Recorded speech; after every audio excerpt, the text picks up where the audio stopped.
What's going on, everybody? Welcome back to the Pat and Dan Show. I'm your host, Patrick Hennessy. This is episode 6, joined by the man, Dan Rourke. Dan, how are we doing today? I'm doing pretty all right, man. How are you? Listen, I guess we could be better. But I think we're better than the last episode, right? Because the last episode was the day of the beginning of the Seattle series, or was the off day going into the Seattle series. That's right. Yeah. And we were coming off like that whole Mets debacle. But now I guess taking 2 out of 3 from Seattle, you would have kind of liked to sweep, especially after winning the first 2. But I think we'll be happy with 2 out of 3, right? I guess. Yeah, I mean, listen, and I was saying this to Pat before the show.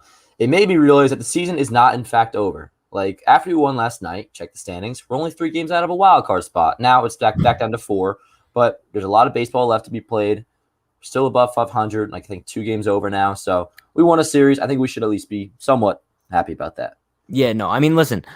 We have a lot to break down today, simply because like a lot has kind of happened in Yankee land. But before we get into that, let's take attendance/roll call of 2. Who we got in the chat today? We got Martin, Michael, Fritz, Elliot, Bradley, Micah, Christopher. We got George Costanza. We got Big Brain Board, Corey, Dale, Cameron. Shout out to everybody currently in the chat. Appreciate everyone for stopping by. But Dan, like I said, we have a huge series coming up now against the Houston Astros. You know, the almighty Houston Astros. I'm gonna be honest with you, like. I know we're coming off 2 out of 3 from Seattle, but like I'm not too confident going into the series at all. I'm not going to lie. Me neither. Like, I'm living in fantasy land that we might take 2 out of 3. Even if we do, we're only 3 games over, but I don't know what the pitching matchups are. I think we're TBD for tomorrow. But Isn't it cold tomorrow? I think Cole's Saturday, no? Let me check. Sunday is Tyone. Yeah, but I know the Astros, they got Greinke going. I think they got Odorizzi going tomorrow. And then Sunday, I forget who, but he has like a 2-something ERA. So, you know, obviously we're not going to be favored probably in any of those games, maybe the Cole game. But, yeah, I'm not too confident about it. But like any other game, it's baseball. Anything can happen, right? Like the Mariners beat us today. We thought we were going to win. So, I mean, anything can happen. Hopefully we take 2 out of 3. Just don't get swept at the very least, because if we get swept, that puts us at an even 500 going into the break, and that would be fun. Yeah. So you're right. Tomorrow is TBD, and then actually, Cole is if Saturday. We get swept, we're under 500.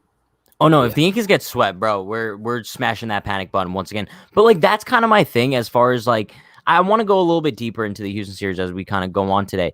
But listen, I don't want to say it kind of determines the season because we've said that so much so far this year. But I think you have to win the series in Houston because I know like it's not really going to make or break the season because of what I think is actually going to make or break the season is when you play Boston. I think 8 times in 10 days. After the All-Star break. I think that's going to make or break your season. But I think the Houston series is going to be so important simply because you want to carry that momentum going into the All-Star break, right? Yeah, for sure. I think it's just a matter of like not falling flat on your face. So yeah, while you say you got to win the series, I say just do not get swept, right? And that's a pretty bad objective or pretty sad objective to have, but just don't get swept, win at least 1 game. And like I said, if we take 2 out of 3 and hey, maybe we'll sweep. Now that won't happen, but could you imagine? Then it's like, okay, like let's go get Joey Gallo, let's get Jose Barrios. Like I'm all in. I would do it all at that point. I would do it all. And I think the Yankees probably would as well, but just don't get swept is my whole thing. Fair enough. But listen, let's kind of break down the Mariners series a little bit. I guess that's kind of a decent way to start things off here. Series started on Tuesday night. Who started for the Yankees on Tuesday? Tyone. Yeah, Tyone had a great start on Tuesday night, actually. That was one of his best as a Yankee. He seemed to have everything kind of working for him. And then Wednesday yesterday was kind of the close game where Domingo Germán pitched after the root canal. And then today, as we all know, was an absolute catastrophe. So I think kind of just breaking down this series in one word, I guess you could kind of just say inconsistency, right? Because the Yankees offense kind of looked very good for the first game and then the first couple innings of yesterday. And then after that, they kind of just completely fell flat on their face. And I think that's just kind of the story of the Yankee season. Like, if we ever needed one series that kind of described the Yankee season in a sense, it would be this Mariners series, simply because you take 1 step forward in game 1, right? But then it feels like you take 2 steps back. It seems like right after Germán gave up that 3-run home run, it seems like everything just took another big step back for the Yankees. Yeah, I don't disagree. Now, a lot of people point out today how like kind of what you said, and I don't disagree how the offense just went flat as usual. But like that does happen. Like the Yankees aren't just like the only team where like their offense looks good one day, the next day it looks terrible. And let me just say that, you know, not to bring up Judge's players meeting again, but going into yesterday, since Judge's players meeting, they had led all of baseball in runs scored per game, which is pretty insane too. Like that's not just like Dan like chalking up some BS numbers. Like that actually is pretty cool. But yeah, I mean today they just looked bad, but at the same time, I mean this isn't some no name that we were facing. Just because he's a rookie doesn't mean he's not good. Like 2018 14th overall pick by the Mariners. So I mean like it wasn't a no name, and the Mariners got a pretty good bullpen. So I gotta say, like this loss, like besides the fact that we obviously lost and that's not good, like it doesn't discourage me from what this team can do, and also like the style of play we've seen over the last week. Because I still think the Yankees are looking good. You know, the at bats weren't that atrocious today, in my opinion, besides a couple from Brett Gardner. But well, you know what? Let's touch on that because I want to bring up this dono here. Shout out to Michael with the $5 dono. Appreciate you, my man. He goes, Pat, can you please get Gardner off the field? Please. He said please twice. That's how you know it's pretty damn serious. Nice guy. But Dan, I mean, you remember back in June, we had this conversation. You're like, bro, Brett Gardner is the second best hitter on the New York Yankees. I never said that. He is the guy I'm calling on in a clutch situation. I pick him over Aaron Judge any day. I remember that conversation. Yeah, as if. What I did was I think it was to prove how good Gary's been. Pulled up the June statistical leaderboards, and then Brett Gardner happened to have been at the time the Yankees' second best hitter for the month of June, and it sparked a whole debate. Yeah, because he had a good 3 games or something. He was like 6 for 10. Pat, you got basically just as mad as I got about the Judge conversation. For sure. Except my being mad was a lot more reasonable than your being. No, if anything, bro, mine was more reasonable because at least the conversation we had was opinion based. The Brett Gardner one, like that was just me going on. But it just wasn't fact based. He clearly Yes, it was. All right. I have to get into this whole thing again, but just to sum it up, you took it as if I was saying Brett Gardner is the Yankees' second best hitter. When I was just saying, listen, bro, for 2 weeks now, you said he's statistically been the Yankees' second best. Okay. And I quote, listen, what I'm trying to say here is I can't remember last time Brett Gardner got a hit. He definitely didn't get one at all this series, and it just seems like no matter what happens, this dude is consistently in the Yankees starting lineup every single day. And I'm gonna go on the record of saying this, just like how I say it every damn day. Brett, please retire. Take your honorable, loyal Yankee. You're one of the most leadership quality Yankees of all time. Take your little ball and go home at this point because you provide nothing to this team. If anybody in the chat's going to be like, well, Brett Gardner provides the Yankees with late game defense. That's not what he's being used as. He's being used as the Yankees starting center fielder. The dude's, he's got to be batting like below 190 at this point. And I know we say batting averages and everything, but when it's that bad, you clearly suck. Yeah. So it's at the point where Brett Gardner, you need to retire. That's the only possible scenario that could be happening here. Well, he's not going to retire. Yankees aren't going to DFA him. What they should do is go get an outfielder, and then Brett Gardner's regulated to a fourth outfielder, and then he does the role you just described, which is what he should be doing, coming in as a defensive replacement. But for now, that's not what they're doing. And the fact that, I mean, it was, I guess, good that we found out Andujar's been dealing with a wrist thing because at first, bro, when like Gardy started 2 games, 2 games in a row. When Gardy's starting 2 games in a row instead of Andujar, you're like, why is that happening? Because Andujar, I mean, he had that good game. What he had, like 3 or 4 hits, I think, or 2 hits. I don't know what it was, but he's been hitting pretty well lately. But I mean, the Yankees, it's just a matter of they don't have many outfield options right now. Even though Andujar has been hitting well, like outside of him at the major league level, I was about to go off. You knew you saw him look in my eyes. So I mean, like, you can blame Cashman for not bringing up Ambergy, which I'm sure you're about to do. But bottom line is the Yankees need to get an outfielder, whether that's calling up Ambergy or going out and getting somebody. Because Gardner, you're right, they can't keep running him out there every day. No, and that's kind of my thing. It's like, I don't think the Yankees organization will ever go that A-Rod route, like we mentioned before, right? And kind of just DFA him, be like, yo, you're gone. So I think at this point, Gardner needs to take that honorable route, right? Because the whole point of him coming back this season was he wants to retire in front of the fans, right? He wanted his family to see him playing his final game. His final game doesn't have to be at the end of the season. Yankee Stadium's at full capacity. Bro, you could make July 11th Brett Gardner Day. Obviously, it's going to be the All-Star break. You can make August 11th Brett Gardner Day at the stadium. Have one more big shebang. Let him go out. Have his family there. Do a little ceremony. I like to say he's going to go on the field, do his little speech. I am the luckiest man on the face of the earth. And that's kind of just wrap it up, bro. It's not going to happen, dude. Like, it's just not going to happen. Why? Because one, you agree with me here. No, I'm not saying he should retire or be DFA. Like, there's no problem with Brett Gardner being the 4th outfielder. That's what he should be. Like, it's not his fault the Yankees are horribly managing him. He'll never be the 4th outfielder. Okay, we talk about this all the time. No, I understand that, but we're talking from Brett Gardner's perspective. Like, he likes that he's being put in every single day, right? And we know athletes are the most prideful human beings out there. He's not just going to walk away. And think about it, bro. I mean, we got another, like 2-3 weeks away from the trade deadline, right? And then a month from then, rosters expand. So it just, dude, this wouldn't be a conversation if he wasn't starting. And the fact that he is starting is not Gardner's fault at all. So, like, he's not it's just going to walk away. Fault, but bro, he could still be blamed for being garbage. No, but he's not just going to, you understand if you retired, like, one, that's giving up on money if he just retired like that. So because I'm sure he's so financially deprived. I'm not saying he is, but like he's not just going to walk away from, what is that, probably like $500,000, right? Okay, but if you're such a leader on this team and you care so much about the team winning, you have to realize that I'm just not that guy. You know, you're not that guy, pal. Brett Gardner's not that guy, and it's at the point where, bro, Trey Ambergy is a 976 OPS in AAA, and I'm not saying that that's translating to the major league level. I'm saying that, bro, at some point you need to realize that there's improvements that need to be made on this roster, let me say and this. you're not going to make the playoffs with Brett Gardner in there every day. From the Yankees' perspective, yes, he should not be starting every single day. But Brett Gardner doesn't realize he's washed. No athlete does. Like he thinks that he can. Jay Bruce did. No, Jay Bruce was about to be released. It was the same deal as A-Rod. Jay Bruce was not going to retire. They had that conversation. But why can't it be the same exact scenario as Gardner? Why can't they have that conversation? Jay Bruce was on the team for a month. Brett Gardner's been around since 2008. Bro, once again, loyalty means nothing. It clearly does, son.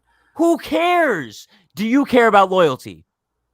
You're my best friend. I'm loyal to you, yeah. But no, it's not the same thing whatsoever. If I was a trash friend to you, so okay, you want to bring up that, sure. If no, because now you dug yourself in a hole here. If I was a trash friend to you, Dan, for years, for 2 straight years, you would still like call me your best friend? Hell no. I would be on your back burner, bro. I would not be in your starting rotation of who I'm going to hit up in a time of need. I don't even know how to respond to this because they're technically different situations. No, but it's not like... No, it's the same exact thing. It's the Chick-fil-A situation all over again. No, it's not the Chick-fil-A stuff. It's as if, like, say, like, I had a podcast, or say this podcast, right? Say, like, you're my best friend, but, like, I'm loyal as hell to you, but you're also, like, my best friend, and say you're performing badly. Let's just say that, which you're not. You host a show, you do an amazing job. Let's say you're performing badly. Me being the nice guy, I wouldn't have it in me to tell you otherwise. So you're going to tell you that you're doing bad, and to tell you to get off the show. No, you know what it is. No, I'll tell you what it is. We're doing this podcast, right? We're like 5. It's a show, by the way, not a podcast. We're like 5 years into doing it. We're competing toe to toe with the Michael K show at this point, right? We're going toe to toe numbers wise. But you're doing so poorly. You're coming on here every single night. You refuse to speak words, and when you do speak words, they're garbage. So because of that, we're losing ratings to the Michael K show. Bro, we're literally falling in the ratings so much because of your garbage performance that at some point I'd be like, Dan, this is no longer the Pat and Dan show. This is like the Pat and Trey Ambergy show. Okay. That's what it would have to turn into. Let me just, because I can't even I can't keep coming on here and talking about this, right? Like, we know Trey Ambergy should be up, and my stance on Brett Gardner. He should not be the Yankees starting outfielder. He should be a 4th outfielder, and if he plays that role, he's fine. It's the Yankees' fault for not doing that. That's like all I have left to say on it, bro. Fair enough. But I think, but every time we come on here, it gets worse and worse. You know that. I shouldn't have brought it up, but I knew you were going to bring it up anyway, so I did.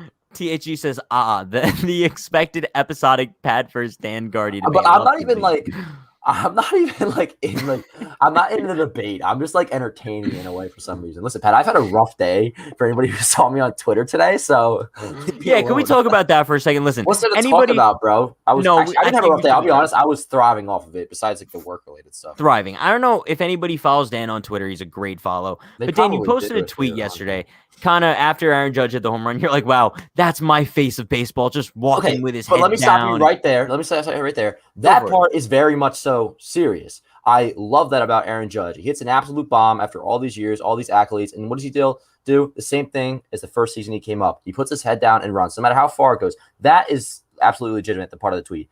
And then what I did in the second half of the tweet, I make a joke about Fernando Tatis Jr., and somehow people took this seriously when I refer to, once again, Fernando Tatis Jr. as a flashy bat-flipping shortstop in San Diego.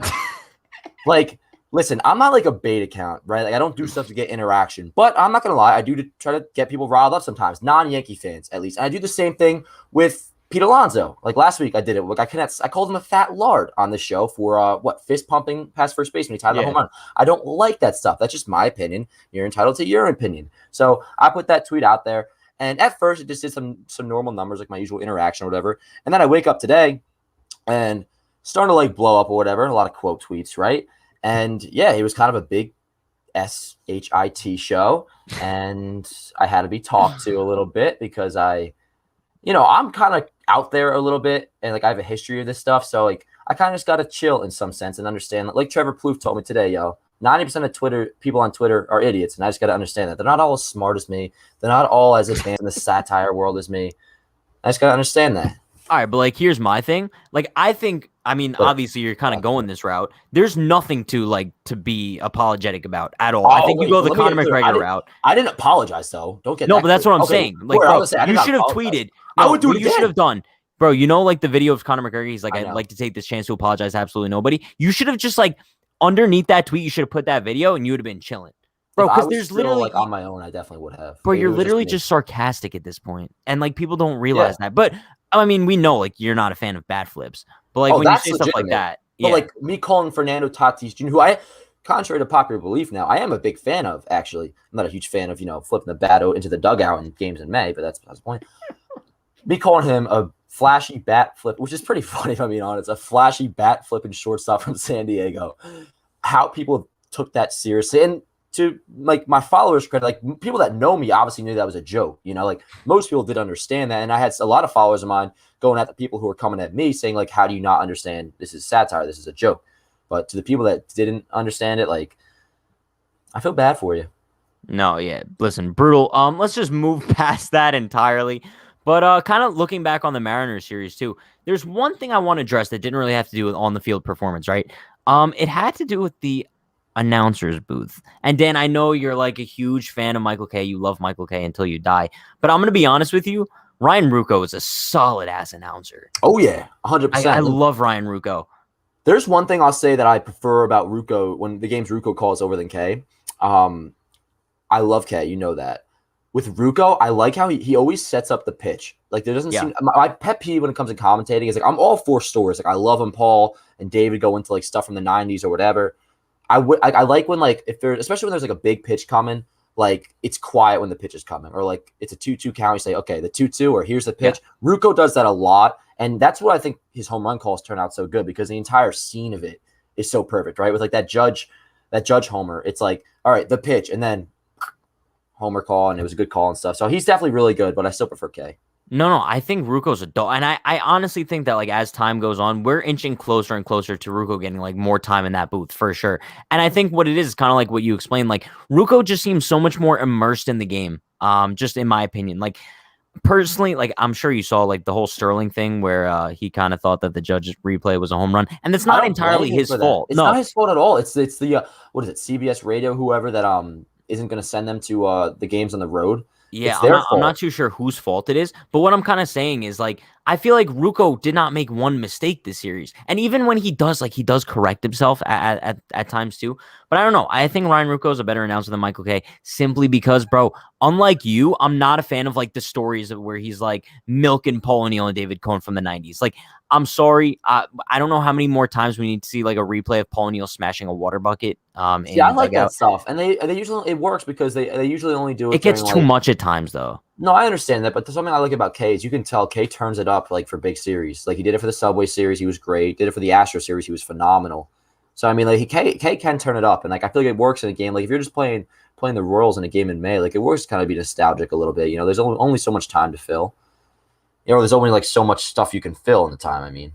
Yeah, but I mean, it's not like there's a baseball game going on or nothing, But listen, kind of shifting our focus a little bit more to the future here. Like we said, there's a Houston Astros series coming up. We touched on it a little bit in the beginning of the episode. I kind of want to go in a little bit more depth about it now. Did you see Correa and Altuve are actually not going to be in the All-Star game this year? I did. They're scaredy cats, bro. Apparently, it's because what's his face? One of them's having like a baby, and then the other one just wants some time off to like heal from an injury or whatever. Sure. We actually believe that? Do you believe it? No. Are you kidding me? They don't want Correa and Altuve. You think they're going to show up and look these guys in the eyes and try to be friends with them? It's happened before this season. I mean, it seems like everywhere really. They go, bro, like the opposing team is pretty damn friendly. I mean, yeah, but also no, I don't know. Like we've seen, some guys get along.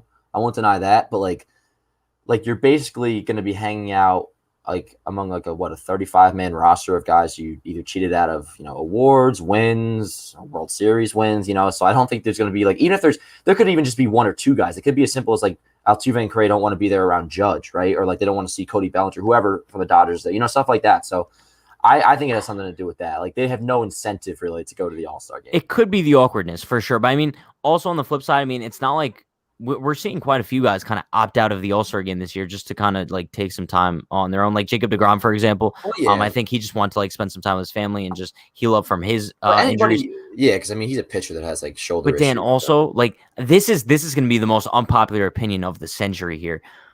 But I don't hate the Astros as much as I did in the beginning of the season.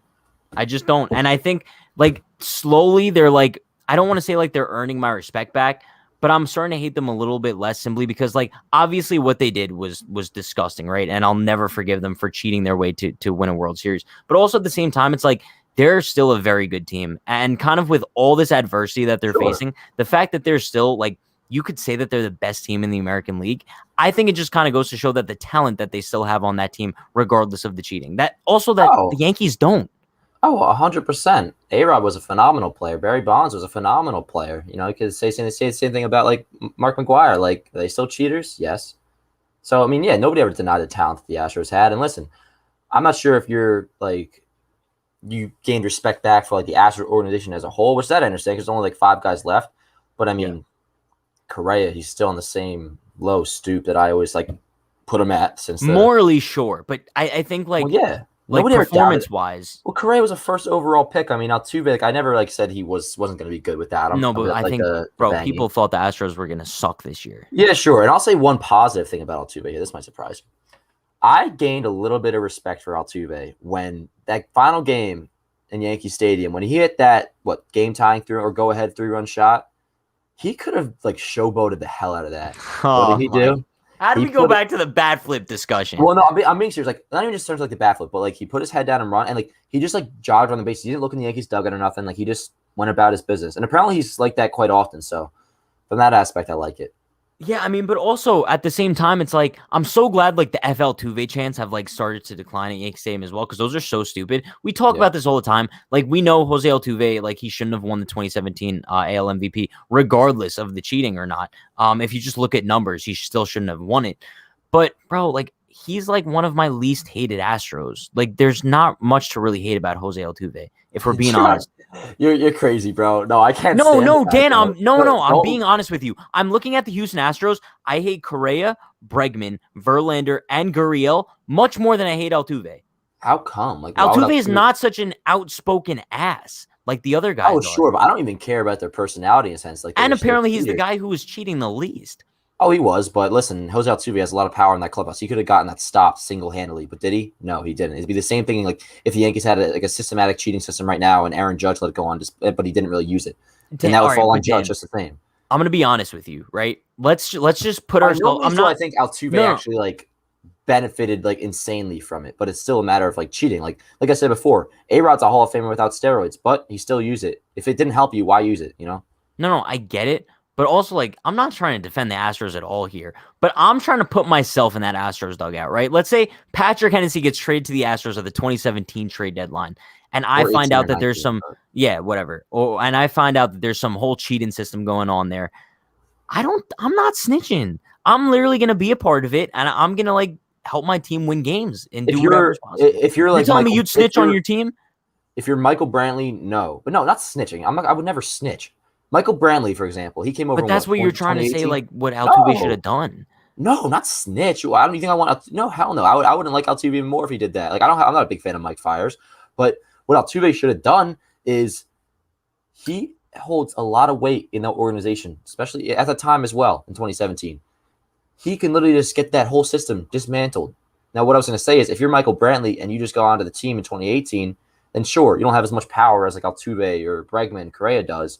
You can't really do much about it. But Altuve or Correa, whoever, George Springer, they had the power to stop this. Like they could have went up to Alex Cora or Carlos Beltran, who all those guys were there longer than, to say, listen, like this isn't cool. Drop this. Like I don't want to be a part of this. If we're going to be part of this, trade me. I'm not saying to go to the Athletic and report on what's going on. Like, that'd be lame. No, I guess it's fair. You know what I'm saying? What I do want to bring up here, Yankee fan for life, you gotta friggin' chill, bro. I don't know who you think you're saying let's move on from the topic, please. This makes me want to stay on the topic for the rest of the Yeah, episode. for real. Let's I'm not talk even about it for lying. another 10 minutes, to be honest. No, bro, we're literally talking about the Astros Astros cheating, forever. cheating. Like, but this is my I don't know why some people feel like they're so like they have like the power to be like, yo, move on from the topic. Like, Yeah, bro, for real. And relax. And of course, he says it like as he knows, like we're getting to the tail end of the topic anyway. So No, yeah, for sure. Actually calls us to move on. But kind of like talking about the Astros series because we're on the topic here. Yeah. We kind of mentioned it in the beginning here, but I have zero expectations whatsoever, simply because this is how the Yankees team always seems to kind of like run through their season, right? We'll see them win like 2 out of 3 from Seattle. They won the final game in the Mets series, and then for some reason, I think that we're just going to get killed by the Astros because that's just kind of how the inconsistencies of the Yankee season have gone. You remember, what was it? We were 7-2 going into the Boston series or whatever, and then we get swept by them. So it's like, I do get similar vibes in a way. No, I don't blame you for that. I don't and you know me, like you'll never really catch me saying like I don't expect to win a series or I'm predicting a series loss. I can't say like I'm predicting like we win 2 out of 3. Like I don't think we get swept because I still have enough faith in this team that they'll come away with at least 1 win. But to me, that's still pretty important. Just do not get swept. Win 1 game because then if we win 1, what do we? We come out 1 game above 500. 2 games. Well, they're 3 up now. I believe they're 44 and 41, if I'm not mistaken. I'll get it right here, but no, we're 44 and 42. So if we lose 2 out of 3, we're 1 game over. So we'd finish the break 45 and 44 if we lost 2 out of 3. You're right. Yeah, bro, can you imagine if I would have told you that in the beginning of the year, going to All-Star break 1 over? Honestly, regardless of what we do, unless we sweep, and even if we do that, like no, if we swept, that looks pretty nice before the break. But if we win 2 out of 3, lose 1 out of 2, get swept, like our record kind of looks pretty similar. Like we're just hovering barely above 500, right? So I mean, like, I don't even want to say this series is actually that important in a way. Like, just don't get swept. No, I don't think it's important in the sense of like standings wise because the Yankees and Astros really have nothing to do with each other. The Astros are going to win the American League West, but I think in the sense of even going into the break, I don't know. I think it's kind of like an emotional kind of mental aspect of things where like you just want to finally beat a good team. No, because the Red Sox have demolished us this year. Bro, can you imagine if we don't beat the Red Sox at all this season? If the Yankees walk out of the All-Star break and I mean, what would be the ideal scenario kind of in those 8 games against Boston? You would want them to go at least 5-3. Yeah, but I mean, are we talking about just like staying afloat or like the division? Like, are we saying? No, I'm talking about like just staying alive in the season. Yeah, I mean, it's definitely you don't want to go under 500 against them. But listen, speaking of the Astros, let's not forget, even though it was kind of a long time ago now, we were there. The Yankees, we did win 2 out of 3 against them. We did, but like that was a much different Yankees team and a much different Astros. But it wasn't though. It was. I guess the main difference is that Altuve is a much different player. They were, but the offense is, besides maybe the Red Hot Giancarlo Stanton, is in a better spot. You would argue now. I know that sounds weird coming off today's game, but overall, I mean, listen, let's not let today, give us some recency bias here. Since not even just Judge's players meeting, like June 6th, I think we're like in the top 6 in offensive categories. They said so. Like the offense like has gotten better, and I'm a firm believer of that. So it's just the pitching matchups, which I think. Did you ever check them? What was it? We have Cole on Saturday, and then Ty on Sunday, I think, and I think tomorrow's TBD, right? Saturday is going to be fun because it's supposed to be Cole versus Greinke. You want to get hyped up. You want to feel good about things. It's a good series when the Judge 44 posted a video. What does that mean? We won the series, yo. What did he post? Well, no, like his series win videos. That's what I'm saying. Like he posted a series win video. So it's just like. Well, I didn't even know he posted those, to be honest with you, Dan. Well, you're a horrible fan, then. You have post notifications on for Judge? That's not even that weird. Like, even if I wasn't a crazy Judge fan, like that's it's not that weird. But like, does he even post that often? That's why I have him on. Listen, shout out to you also the $5 dono. Appreciate you, yo, Elvis. He says, Pat, can we move on from this topic? I'm joking, LOL. Bro, if it was serious, I'd be like, all right, yo, ban him, please. Say, do you have the ability to ban people on here? Yeah, no, Johnny does that. He's the best mod in the world. There you go. Bro, actually, I want to touch on this really quick. THG says, I haven't gotten a noti from Pat or Derek in like 4 months. Have you noticed that like YouTube notifications is the most broken system in like the history of Earth? I mean, they don't have a good reputation, so I mean, I believe it. I don't have notifications on for like my phone's usually always on Do Not Disturb, you know that. But I have had a couple of people say like this didn't pop up in my sub box. No, yeah, bro. You Like too. there's Like they times need to like because get them I've first been play. taking advantage a lot of the community tab lately, and I had actually two people say to me, like when I share a video in the community tab, like that's weird. This video literally did not show up in my sub box. So I mean, kind of weird. Yeah. But listen, kind of we're talking about Saturday's game, Cole versus Greinke, right? I'm gonna be honest with you, Dan. I'm starting to get a little bit worried about Garrett Cole. Me too. This season at least. I think we'll figure it out after this year, but No, I think that's also the key, right? I think we're worried about Garrett Cole in the moment, while he kind of just figures things out and puts it together. But I want to say this: I'm worried about him now. However, there's zero doubt in my mind that Garrett Cole is going to turn himself around. I think the whole thing is he just has to kind of learn how to pitch again without the spider tack, and that's the biggest key. I think it's a matter of when, not if. You know, That's a really nice way of putting it. Yeah, That was really like inspirational. thank you. Like I just feel like it's like he's too. And I said this on the last episode when we talked about it. Like he's too smart of a pitcher. He's too good of a pitcher to where, like he can't turn into a total bum. I mean, what's his ERA over the last 5? Like probably near 5, right? So I mean, he can't be that bad. I think he'll at least be like a. I think at worst, Garrett Cole, past this year, like next year, say. I think at worst, Garrett Cole is like a 3.5 ERA pitcher next year, which not ideal for a guy paying 36 mil, but you know, not terrible. How do you think he does on Saturday though? Because I mean, let's be honest. I remember last time he faced the Astros, he was pretty good, but He was good, but Alvarez, Jordan Alvarez, he just kind of ended everything. I'm But I not mean, gonna lie, I have a bad feeling he's not gonna do no, well. so I was gonna say the same Yeah. exact thing. I'm not confident. It's kind of like the same thing as the Boston series. I don't know why, but Now I wonder because we wouldn't be able to even know this yet with how like short he's been a Yankee because we haven't seen him really fail before. How big is confidence for Garrett Cole? Like the same way it is for Aroldis Chapman. Like does he get worried about that? Like how does he feel coming off like a rough start against the Mets and a rough start against Boston? You think that maybe like I don't know changes his approach to facing the Astros? Because we know it changes Chapman's and other pitchers.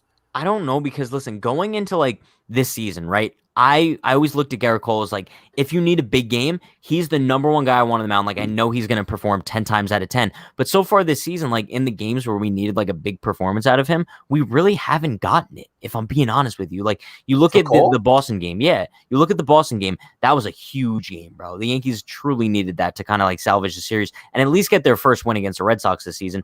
And he just completely just pissed the bed. And then also you could make the argument that Mets game was pretty damn big too. Yeah. And he just couldn't come in clutch at all. You could even say you the needed Rays Cole game. to give you a complete game there. You could even say the Rays game, like the first, without the spider tech. But that's the whole thing. It's like I don't look at it as if like Garrett Cole folded under pressure though. Like it's literally just like I think Pat, if Garrett Cole, and this isn't even a good thing to say, like if Garrett Cole is spider tech Garrett Cole, he probably pitches lights out against the Mets. Probably pitches pretty damn good against Boston. You know, lights out, good times. But you know what I'm saying? Where it's like I don't look at it as like he didn't come up for us. I think it's just a matter of like he lacked the ability to pitch well that game. But I think you could also just like you could put the blame on him for that. Yeah. No, that's bad. Like I'm not. Yeah. I don't want you to think like he's like folding under pressure or anything. So I would say I think this year might be like a batch of inconsistency. Like I think there's a chance, bro, he could legitimately finish the season with like an ERA of like 3.7, and then next year he could come back and finish with a 2.5. Like it's just gonna take. Because listen, against the Mets, like he definitely looked better than he did against Boston. He had some strikeout stuff, and after that second or third inning, I mean, I was kind of exaggerating a little bit. I said Garrett Cole was back, but he did look like Garrett Cole for that one inning when he had the bases loaded and he struck out whoever it was, Dom Smith, and I think Pete Alonso. He looked good that inning, you know. So it's clearly still in him, and I feel dumb even saying that. Obviously, it's still in him. It's just a matter of like, can he be consistent with it, and we'll see if he can do that this year. But also, bro, I feel like that's the story with every single guy in the Yankees rotation. Just like the consistency. It seems like everyone lacks the consistency. But the thing is that like we pay Garrett Cole to not be that guy we worry about. He's supposed to be the problem. So it's like I feel like it is a matter of time before he gets back to pitching like Garrett Cole. Just hopefully it's this year. No, yeah, and that's why I'm saying, like, kind of looking at everyone else, too. I mean, Severino's, if we kind of look at the injury side of things here, Severino, I believe he's expected to be facing live hitting this weekend, so that's kind of huge. I'm assuming maybe he'll be back, like, late July, early August. That's kind of what I'm expecting if he's going to be facing live hitting.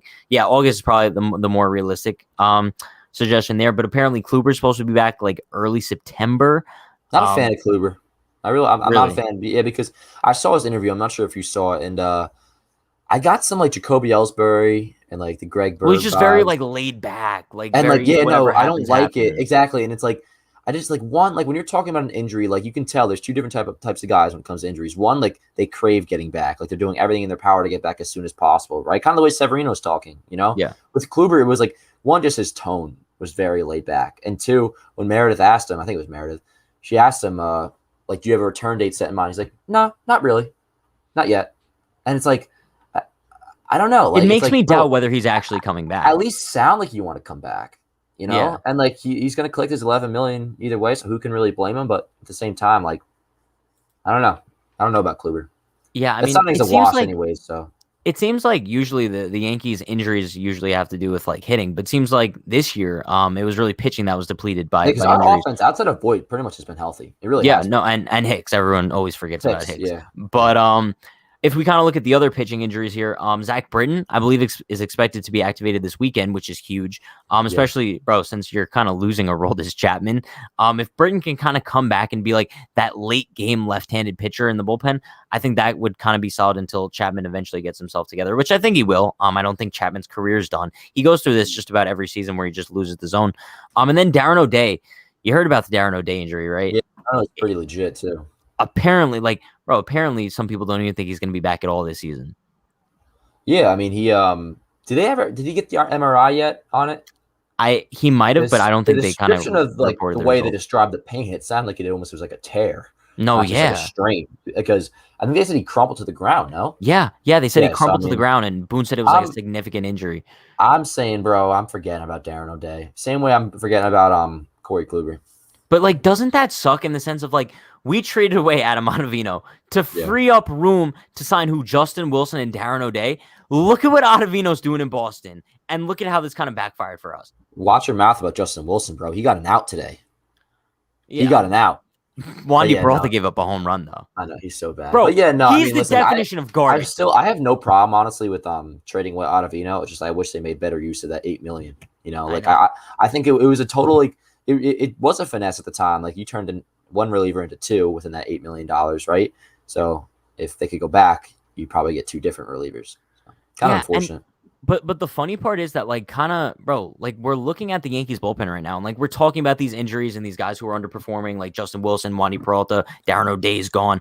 I'm still fairly confident in the Yankees bullpen moving forward, simply because like we've had so many guys that step up. Like Lucas Litke, this is a guy who kind of going into the season, we were like cautiously optimistic with him, right? Because he had a great spring training, and then you didn't really know what to expect from him in the regular season. He's been awesome. Loizaga has been awesome. Chad Green has been the definition of dominant. And two other guys I want to point out, Nestor Cortez Jr., bro. Oh, absolute dog. And also Luis Cessa. Luis Cessa, baby. Let me tell you, bro. I am getting to the point where if Boone, if you had to, if other guys are kind of burnt out, I am comfortable putting Luis Cessa in like 1,000% like a high leverage situation. 1,000%. And this is Pat. Let me just go on the whole thing about how like I want to trade Britton, I want to trade Chapman, and now putting $30 million to two relievers is criminal in my opinion. This is what I mean when I say you can craft not just a good but an elite bullpen by what the guys you just named. What is that a total of? Less than $10 million, and that was what 5 names you just named. With what? Green, Loizaga, Cessa, Litke, who is the guy? Nestor Cortez, right? So I mean, like, you really can make a solid bullpen without paying these guys like an insane amount of money. Look at what the rate, bro. Dude, absolutely. And then the thing about the Rays that's so good is like they seem to know when and the Yankees are actually pretty good about this too. Like they did it with Dellin, but like it's so important to know when a guy's time is up, right? Because that way, like you get rid of him and then just not with Brett Gardner, you know. Well, yeah, but I'm talking about the pitching end of things. But you know what I'm saying, yo? Like, this is actually it's nice to see because if the Yankees can somehow trade Chapman or Britton, one of the two, even just trade Chapman or whoever, they have a solid bullpen that they can, if they can make a run, they could definitely like be all right with. Yeah, no, I'm 1,000% like on board with you. I think I'm a Cessa guy. I've been a Cessa guy for a couple of years now because I think a lot of people just have like a sour taste in their mouths when he used to be like that garbage mop-up guy. But I think he's just so much more than that at this point. And if you could kind of use him in like more high leverage spots as opposed to like a Justin Wilson or a Wandy Peralta, I'm so down for it. And I think he kind of also proved his value yesterday when he gave the Yankees 3 1/3 of scoreless baseball. Yeah, and he came on in a big spot too with the bases juice and he got out of it. Yeah. Cessa's the man, yo. He's so. I love his interviews too. He's always so like happy and stuff. He's so like low key about it too. Speaking of interviews, did you see the Castro's interviews? He's a good dude. I like Bro, Castro. okay. Hey, let's talk about it for a second. Let's He talk about had a Tim good series, LeCastro. bro. Come No, I'm on. gonna say this. I'm a Pleasantly little surprised? bit more, yeah, I'm a little bit pleasantly surprised about the deal. However, I'm still looking at it in the whole grand scheme of things. I still don't think the deal makes sense. I'm sorry. I get Tim LeCastro is like such a fun guy to have on this team, right? However, one, I don't want him to be a starting outfielder. I think he's kind of like the perfect guy you want on the bench as your fourth outfielder. I think Tim LeCastro is the definition of your fourth outfielder. Am I wrong? No, he played like a starting outfielder this series. Dan, you're telling me you want Tim LeCastro to be the Yankees I starting center look like I'm fielder? stoned right now, by the way. I'm just tired. I swear to God. But no, listen, I am totally for LeCastro playing 4 out of every 7 days. Because the way I see it, if LeCastro is starting But every for day, who? well, I would ideally have him playing center and then Andujar's playing left until we get Yeah, an outfielder, right? but Because that's not what's happening. I know I'm only talking I'm talking about the current roster. Ambergy is not on it. Right now, I'd have LeCastro play center and Andujar play left. Gardy can come in and replace Andujar in like the 7th inning or something, right? LeCastro, bro, like Boone said it himself, provided a little bit of spark for this team. I mean, dude, that Sure. double he had was impressive. That was Sure. really impressive. It was impressive. But what I'm saying is I still don't think he's that guy who's changing this team. I don't think that he's going to provide the Yankees with that offensive production that they've been lacking. I don't think that he's going to be that guy to hit with runners in scoring position. I think that, sure, he's a cute little piece to maybe bring in a late game situation as a pinch runner, essentially a better version of Tyler Wade. I think that's what he is. You keep bringing that up, but it's different because Wade's an infielder, LeCastro's an outfielder. And Well, like Castro LeCastro still plays infield. I know, and Wade still plays outfield, but like Yeah. it's a matter of like they're separate because LeCastro's position by trade is the outfield, whereas Wade's is infield. The Yankees wanted to get a legitimate defensive outfielder, and that could probably the reason they want to do that is because he is going to turn into that fourth outfielder, right? Because they are going to go get a guy at the deadline. Who knows? Well, I If that's thought the case, Gardner I was wouldn't going to turn into the fourth outfielder. I mean, who knows, Pat? Who knows? But that's what I'm Gardner saying. should That's be why the starting. trade doesn't necessarily make sense to me. Unless you plan on like getting rid of, and then what do you do when Frazier comes back? Well, because they've shown they're not afraid of having 5 outfielders on the roster because they had Clinton and Duhar. Well, you're going to have before. more than 5. Well, I don't think Clint's coming back up. At all. You think he's done? I can't see that happening now. Because that would be ridiculous, Pat. I mean, then you're talking 6 outfielders on the roster. But that's exactly what I'm saying. I'm under the assumption that once keep Clint in is mind, healthy, he's too, going to come back. See, that can't happen unless there's got to be a trade. Because think about this too: Stanton being able to play the outfield makes That's what I'm Clint saying. all the more expendable. So I think, dude, like there's a chance like we may never see Clint Frazier play in pinstripes again. Isn't And that if we sad do- though? No, not for me. It's like the sad. I feel bad for him because he got a smoke show of a girlfriend, but I take that back. No, listen, Dan. I think if you could sit here and say you don't feel bad for Clint Frazier's Yankee career, you're a heartless man. Because, bro, he's had so many ups and downs and tribulations. I don't feel bad. I don't feel bad for this year because outside those 2 games where Gardner started, he had his chance this year. But before this year, and just like the way his career is kind of gone for a guy that's so talented, yes, I do feel bad for him. But I took that question more as like, do I feel bad for him for losing his job this year? No. No, I'm saying in the whole in his Yankees career, I feel bad for how everything went down between the concussion and the injuries and so much. I feel bad for how things went before this year, but in the grand scheme of things, I don't because he ended up getting his shot. He had the chance to if he could have taken a hold of the Yankees starting left fielder job and had it for the next 10 years, but he didn't do anything with it, which sucks. It may have been something to do with what does he have? Vertigo? Is that what it's called? Yeah, apparently it's like dizzy spells. I thought that's what Michael Jackson had, the skin stuff. No, I think that's vitiligo. Okay, well, that's ridiculous because they're basically identical. But no, it's almost identical. Yeah. 2 completely different things, though.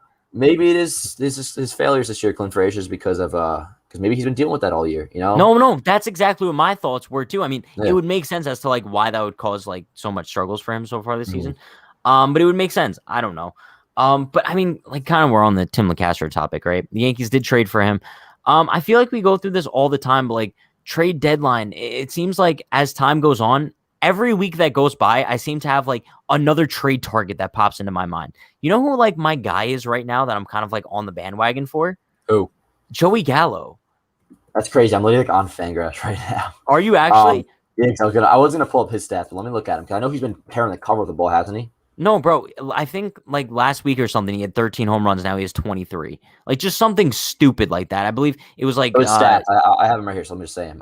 82 games. He's hitting 239, but he has a 395 on base, slugging 515, 23 homers 150 weighted runs created plus. That is the same weighted runs created plus that Aaron Judge has. So it's very good.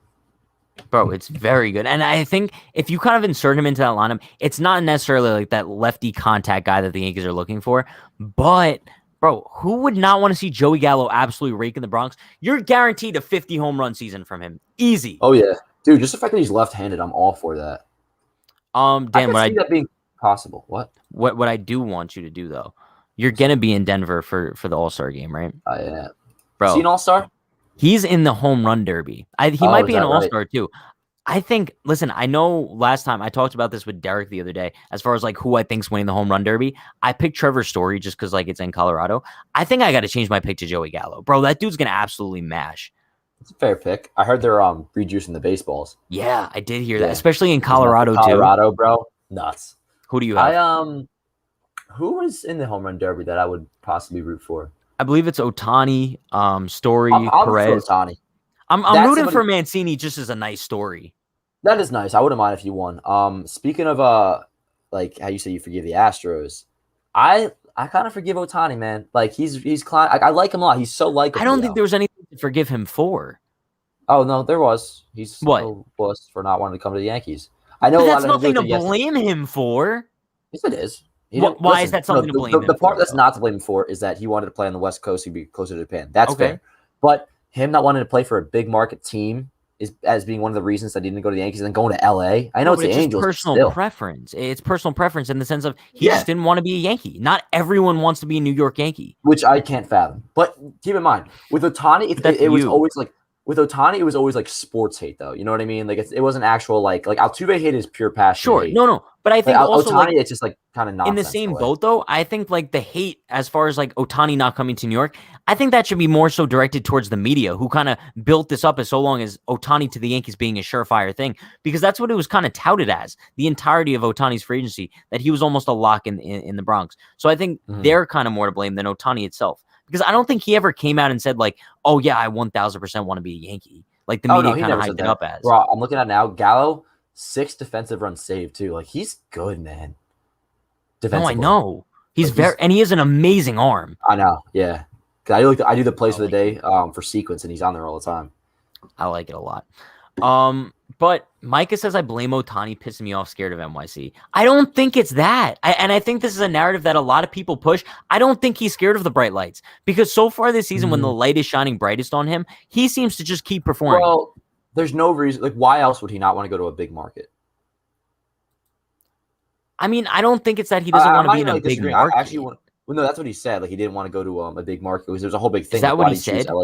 Yeah, and like I get because the Angels aren't like exactly like a big time team, I guess, because the Dodgers are there. But like, I don't know. It's just the Angels are so underwhelming. Like, I wish I would rather have him even gone to like Houston. I swear, like it would have been cooler. Okay, that's extra. That's a little bit extra. Yeah, I guess so. But like, even the Mets, I would have rather had him go to the Mets. That's a lie too. I don't want that. Yeah, I mean, Dan, what are we talking about? No, it's just the Angels are boring. Is what I'm saying. He was meant to be a Yankee. Okay, he was meant to be a Yankee. In our heads, sure, but like in his head, like he's gonna do whatever he wants at the end of the day. You know what I mean? There's one guy that I do want to talk about, and it's the same guy that's on the thumbnail of today's episode, right? And that's Gleyber Torres, bro. It just seems like as more time goes on, it seems like, listen, we've seen so many Yankees struggle so far this season, right? DJ's gone through like severe struggling spells. Gary, Voit, bro, you name them, they've gone through them. And it just seems like Gleyber's just never ending. If you look at his OPS, I believe it's like 688, about like 0.60 points higher than Brett Gardner, which is actually crazy to think about that they're almost on the same level. But also, like the title of today's episode, kind of like what can be done to turn around the Yankee season. And I think that's also why I put Gleyber there, because I know you're not going to agree with me. I want to send Gleyber down to Scranton so bad. I think just like it's not going to happen. So like I can't like get behind it or not get behind it. Like it's just not going to happen. I don't want to say that can save the Yankee season, but I do want to say that, like, bro, if Gleyber goes down to Scranton for a couple weeks and then comes back and returns to form, that can save the Yankee season. Because, bro, if you have Gleyber Torres performing like at this point in the season, like we're mid-season, how long are you sending him down for that would fix him? I'm sending him down after the All-Star break until the beginning of August. Nah, I mean, I don't even think you're on the wrong thought here, but it's just like the beginning of the All-Star break or after the All-Star break could be good for Gleyber, just like a mental reset, But So that's what like I'm saying. I don't know. I He's think we're clearly talking going like through something. I think if he's like hitting like in the low 200s like at this point next year, then like you send him down or like in June of next year. Because like if the Yankees are going to succeed this year, like you got to just hope Gleyber turns it around, which he still is capable of doing. I mean, he hit the ball hard in Boston. He hit the ball hard in Seattle. Like, that ball yesterday should have went out. Juice balls, that ball's gone yesterday. Okay, juice balls, that ball's gone. But like realistically, I didn't think that ball was getting out. I Oh, know you did. I thought that was guaranteed gone. I was like almost sure of it. And Judge's that home run Judge had, not the home run, the fly out in the first game to center. Yes, no, I thought that one was That gone. one looked gone too. They both looked gone. And There was Gleyber, I think Gleyber off the bat looked like he knew that was gone. there was one ball that was hit today, I think, by Judge that I thought was getting out. It might have been his hit in the first inning, but then it ended up like dying in center field. Really? I thought that was notice. getting out, but I Actually don't didn't know. notice. But bro, did you see Luke Voit this series? Oh, he's insane. He like was Bro. what 7 for 7 in his first like 7 at bats. I think he was like 7 for 8 or something like that because he went 5 for 6 the first game, and then he started off he the went 5 for second game 6. like 2 for 2 or whatever. But I mean, also like we're talking about like what can save the Yankee season. They have so many internal options to the point where they just need guys to step up, and it's as simple as that. And also, like I hope that the Yankees don't truly believe that because they do need to go out and like acquire some people to kind of like plug in. But I mean, Yeah. we're looking at so many guys that have underperformed this season. And if they just kind of start to wake up, I think that can also be a crucial part of their success down the stretch. Yeah, I mean, once again, bro, offensively, I'm not worried about them. Like, I think they will score runs. They got to go out and get a pitcher. Like, there's nobody you can really even call up right now. Like, I wish there was a Trey. Yeah, I wish there was a Trey Ambergy, again, the starting pitching type side of things. Like, some guy that's so clearly you should call up. Like, I wish Debbie was performing well. I wish Clark was healthy because, like, bro, like, we need it big time. And, hey, I don't even know if an announcement's been made about this yet. Nestor's got to be, like, just a part of the rotation going forward. Like, do Nestor to King. That should be the deal. Yeah, no. Like, that's a no-brainer. Like, honestly, get Barrios, and then you have Nestor to King, and, like, you have a rotation that could compete. Like, I would, like, look at Nestor and King as one human, like, one entity. No, I get it, but bro, like here's my thing at the same time. Like I would love Barrios, like just as much as you, but I kind of like examine what a potential deal would look like. I don't know if the Yankees have the pieces to get a deal for Barrios done. Think about it. Like who would the Twins want? I did a mock trade the other day, and because I read an article, they said it would take like 2 top 10 prospects most likely. I came up with Clark and Peraza. And the reason I'm cool giving up Peraza is because Volpe. Is it Volpe or Volpe? Do you know? I think it's Volpe. I think it is too. Yeah. I think it's Volpe. Volpe's tearing the cover off the ball. So, I mean, shortstop's performing well. I'm cool giving up another. So, I'd be cool giving up Clark and Peraza. I think you'd probably have to give up like one more piece too. Maybe one. I mean, hey, maybe that's where like just to top it off. Maybe that's where Clint can seal a deal, something like that. Clint doesn't hold much value at all. But I'm saying, like, you know what I mean? Like that final little piece of the puzzle just to get the deal done, just to get it okayed. Now like I get it. Like I would love to deal like Clark and Peraza for Barrios with kind of like attaching Clint as like a throw-in. I just don't like. I could see many other teams kind of being able to make a much better deal than that because right now Clark Schmidt, it's kind of like the same thing as. It's not really the same exact thing, but I'm considering him the same way as like James Caprillion in 2017. You're talking about a guy who has such a high ceiling, but he's just been bothered by injuries so much he's never really been able to put it together and probably won't be in the big leagues for like another year or so at this point. So if anything, maybe Clark Schmidt's kind of like a throw-in, bro. I don't know how much value this dude holds. When was the last time we saw him like actually perform at a professional level? Summer camp. but that's what I'm saying. No, but listen. It's a good point bringing up Caprillion because you can equate it to the Sonny Gray deal. Caprillion was the main piece of that Sonny Gray deal, and you could argue this. Him and it was Mateo and Fowler. Fowler, and Mateo too. But like with Sonny Gray, somewhat similar of a pitcher numbers wise, and had 1 year of control after their after this year. So with Clark, with Peraza, and then you're probably right, a third piece, whether that's Clint, whether that's Andujar, or some other top 10 prospect, like I would at least entertain the idea. I really would. And Feinstein even said too, he said this isn't the first time this year he's heard the Yankees and Barrios being linked. So I think there will be at least a little bit of smoke with it. But also, like, when there's smoke, there's fire. You know what I'm saying? But also, I mean, bro, we're kind of looking at, like, the trade market and kind of, like, determining, like, what pitchers can help the Yankees out. Barrios is, like, one of the only guys out there. Is he? There's also Kyle Gibson too. Which I know, if you but wanted I'm to not get, too high on him. well, he had another Simply, good bro, outing last week, I think. but this is such an outlier year for him. You know that. I know, but it was the same deal with like, not exactly like Lance Lynn, but like in terms of the breakout year. I kind of consider it like a J Happ kind of thing. When But the the Yankees stuff's acquired Happ different, in though. 2018. Because doesn't His Kyle stuff Gibson, is he throws different, hard now, doesn't he? but it's the same thing as like he's having like an outlier year in the sense But you what look a- at Kyle Gibson's career numbers, they're nowhere near what he's putting Oh, up this definitely year. not. You're right. But what if we could get Gibson and Gallo in the same trade? Oh, That all of a bro, sudden changes the deal. it would change the entire league for It sure. might even just be a good thing that, I mean, I'm not sure what Gibson's contract is, but it could be a good thing that his success this year isn't backed up by a whole career of success. Because in terms of what we have to give up for him, like that may help us out. So if we could maybe get Gallo and Gibson, bro, that changes the season. That gets me kind of excited. You're making me want to make a video about this, bro. Imagine Kyle Gibson and Joey Gallo going in a trade to the Yankees. What would you even have to give up? They would ask for Dominguez, like 1,000%. What is Gallo's control? Do you know? I could look it up really quick. I looked up Joey Gallo without a beard last night. Not that pretty of a sight. I'm just saying. No, it was actually his rookie year. He didn't have a beard. Oh. It looks like he's still, so 2022 arbitration, and then he becomes a free agent 2023. Oh, so he's this year and next. Yeah, kind of like Judge. God, that makes it kind of tough, actually. Because then it's like, I don't know. Like, I actually want to get somebody, and this is why I want to tell Marte so bad. Like, he has control, I think, through 24. Is Marte still hurt? Hey, Hendricks is now a possibility, by the way. I know. That's why I kind of just slapped it up there. I don't, bro. Yeah. Because like the Cubs, they were on what, like a 12-game losing streak or something. Kyle Hendricks might have like inserted his way back into like the trade market again. Oh yeah. Because remember last time we were talking about possible trade candidates, we're like, oh, we like Kyle Hendricks, but the Cubs are doing so good this season, there's no chance they trade him. But now, like with the emergence of the Brewers and everything, I don't know how Kyle Hendricks is doing so far this season though. I know he got off to a rocky start. Like he had that terrible start on Sunday Night Baseball early in the year. I mean, bro, 17 starts, he's 10-4 with a 3.83 ERA. Like, I'd take that. And that's nothing with Hendricks, bro. He's under control, I think, through 23, maybe through 24 even. He's under control for a long time. So like that's the kind of move I want to make. Like, and Barrios, like I'm for him because he's under control next year. But ideally, like I'd want to get somebody that is around through at least the 2023 season. He's under contract through 2024. That's awesome. Like that, just that piece right there. By getting him, that extends the window. You know what I mean? Yeah. Whereas Gallo, like, regardless of Yankee fans want to admit it or not, our window is going into next year as well. So by getting Gallo, like that doesn't extend the window, right? Whereas if you get Hendricks, it does. If you get Ketel Marte, it does. You know what I'm saying? Get guys under control for a while.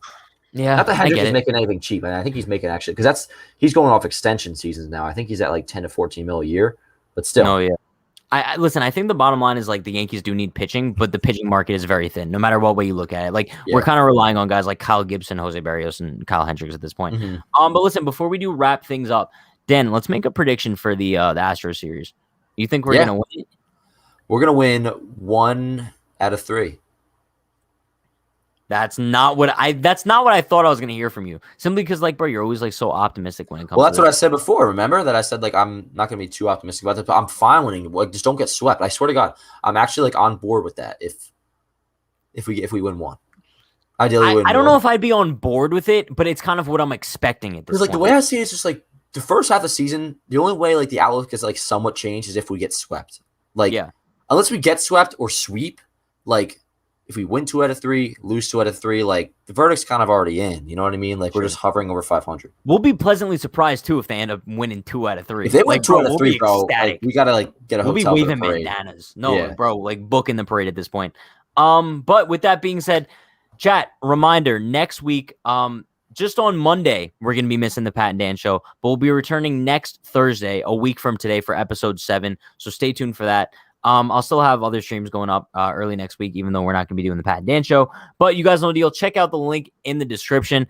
First link should be the link to the Pat and Dan show channel, where Dan publishes a great produced episode the day following we go live, and also posting some clips on there as well. Be sure to follow us on all of our social medias up here, Pat and Dan show on just about everything. Everyone be sure to like, comment, subscribe, turn on post notifications for more. I'll see you guys next time. Tomorrow's game starts at 8 o'clock, so I'll see you tomorrow for the pregame at 7. Stay happy, stay healthy, stay safe. Peace. Peace. Peace out, yo.